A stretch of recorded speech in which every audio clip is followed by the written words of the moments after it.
Hello दोस्तों। तो इस वीडियो में हम बात करने वाले हैं अगले क्वेश्चन की। ए रोलर ऑफ वेट, जिसका वेट हमको दिया हुआ है 1000 newton, rests on a smooth incline plane.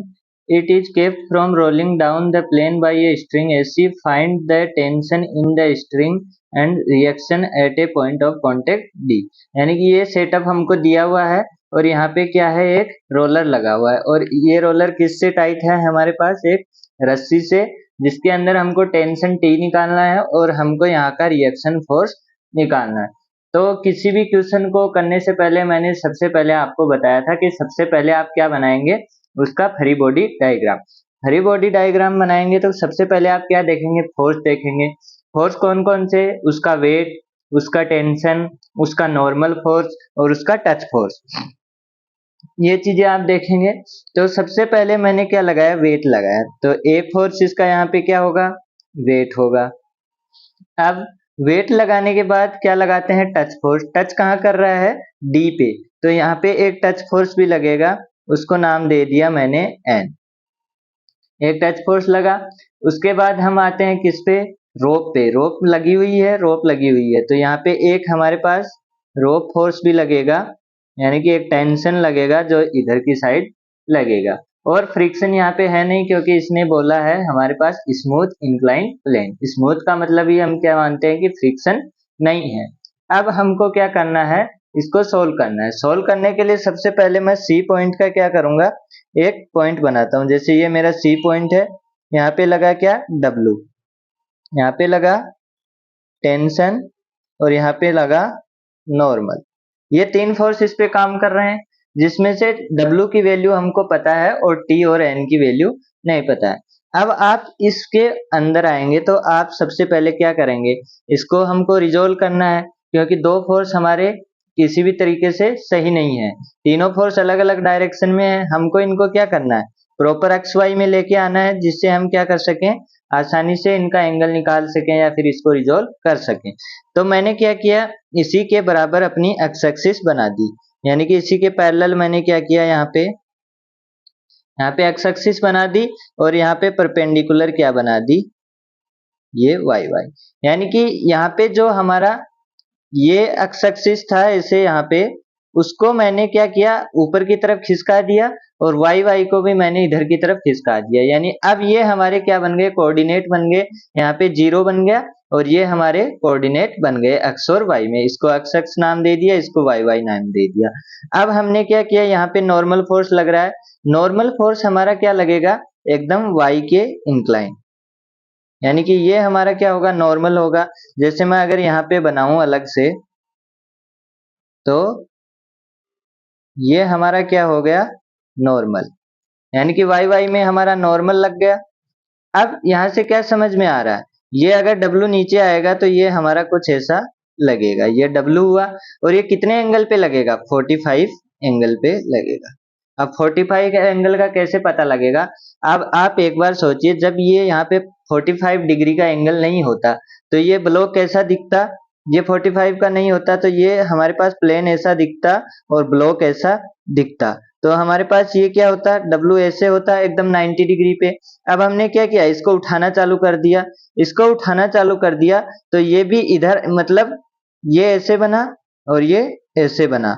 तो ये जो डब्लू था ये भी क्या हो गया, उठने लग गया, और उठने लग गया तो इसने भी कितना एंगल बना लिया, अपना एंगल बना लिया 45 डिग्री। तो 45 हमारे पास आ गया। इसको मैं अगर बनाऊं तो ये हमारे पास कैसे दिखेगा, ये कौन से क्वाड्रेंट में हुआ, ये हमारे पास फोर्थ में हुआ, तो ये हमको ऐसा दिखेगा। और ये हमारे पास 45 डिग्री एंगल और ये डब्लू। अब हमको क्या करना है, टी का लेना है। टी, ये वाली लाइन और ये वाली अक्ष हमारी पैरेलल है, तो इधर 15 डिग्री है तो इधर भी 15 डिग्री। कैसे, हमारी दो पैरेलल लाइन होती है, उनको अगर इधर वाला 50 है तो हमारा दोनों एंगल क्या होते हैं, अल्टरनेट एंगल सेम होते हैं। तो इधर वाला 15 है तो इधर वाला 15, तो ये हमारा टी हुआ, ये हमारा 50 डिग्री एंगल। अब सारा काम हो चुका। अगर आपको ऐसे समझ में नहीं आ रहा है तो आप इसको ऐसे समझ सकते हैं, क्योंकि अब ये जो हमारा सेम है दोनों, यहाँ से आप देखेंगे तो ये हमारी क्या बन रही है, एक्स एक्सिस, और ये हमारी क्या बन रही है वाई एक्सिस, ये इधर 45 पे आया, ये इधर 15 पे आया, और ये नॉर्मल हमारा वाई वाई में हो गया। मेन काम क्या था, एक्स एक्सिस को पूरा समझना। अब इसकी इक्वेशन लगा देते हैं, तो हमारे पास क्या होगा, अगर W एक्स एक्स में देखूं तो हमारे पास क्या होगा, W cos 45 इक्वल्स टू किसके बराबर होगा, T cos 15 की, ये दोनों बराबर होंगे। और इधर क्या होगा, T sin 15 plus W cos 45 is equal to n।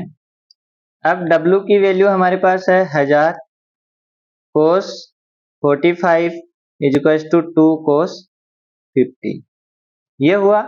तो ये वैल्यू हमारे पास क्या आ गई 1000, इसकी वैल्यू होती है 1/√2 अपॉन cos 15 की वैल्यू हम किससे निकाल लेंगे, कैलकुलेटर से।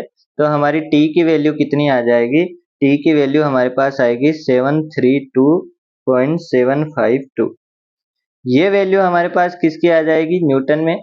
आपको ध्यान ये रखना है, आपको 3 डिजिट तक वैल्यू रखनी है। जब भी आप काम में लेंगे 3 डिजिट तक वैल्यू लेंगे, 2 तक लेंगे आपका करेक्शन बहुत ज्यादा आ जाएगा। अब ये t की वैल्यू मेरे पास आ गई, मेरे को n की वैल्यू भी पूछी है, तो यहाँ पे t की वैल्यू रिप्लेस कर दूंगा। तो यहाँ पे हमारे पास क्या हुआ, 752 इंटू साइन 15 प्लस यहाँ पे cos 1000 cos 45, या फिर इधर है तो हमारा क्या होगा, सॉरी यहाँ पे साइन होगा, साइन 45, तो हमारे पास क्या होगा 1000 साइन 45, और ये किसके बराबर होगा, n के बराबर होगा। ये n के बराबर होगा तो हमारे पास n की वैल्यू कितनी आएगी, 896.756, ये वैल्यू हमारी किसकी होगी, n की वैल्यू होगी। तो करना कुछ नहीं है इतना, अगर ये चीज आ गई अपनी तो ये चीज सिंपल है, एक्स एक्स में लगा दिया, इसका कंपोनेंट क्या होगा, एक्स कोस थीटा, इसका होगा टी कोस 15, तो दोनों को क्या होंगी, इक्वल होंगी, तभी हमारा क्या रहेगा, पॉइंट इक्विलिब्रियम पे रहेगा। तो इक्विलिब्रियम पे किया तो W cos 15 हमारा किसके बराबर होगा, T cos 15 के, T sin 15 हमारा किसके बराबर होगा, W sin 45 के, और दोनों को बराबर किया, ये n के बराबर, यहाँ से हमारी t की वैल्यू आई, t की वैल्यू हमने यहाँ पे रखी, हमारे पास t और n की वैल्यू आ गई। अब जो इतना भयानक हमको टेढ़ा मेढ़ा दिख रहा था वो सिंपल था, बस हमको कोऑर्डिनेट थोड़े समझ में आने चाहिए, कंपोनेंट किस तरफ किसका लेना है वो चीज समझ में आनी चाहिए। अगर हम इसको यहाँ पे अगर कोऑर्डिनेट नहीं लेते तो भी हम कर सकते थे, कैसे कर सकते थे, उस टाइम हम क्या कर लेते, W वाले को क्या मान लेते, एक्स एक्स या फिर वाई वाई में मान लेते, और बाकी दो का कंपोनेंट ले लेते। हम क्या करेंगे, सिंपल करने के लिए इसको क्या करते हैं, एक फोर्स को इसी के अंदर ले लेते हैं ताकि हमको सभी का एंगल ना निकालना पड़े, हमको कम से कम एंगल में डील करनी पड़े। तो ये था आपका क्वेश्चन, आई होप कि समझ में आया होगा। समझ में आया तो वीडियो को लाइक करें, चैनल को सब्सक्राइब करें। धन्यवाद।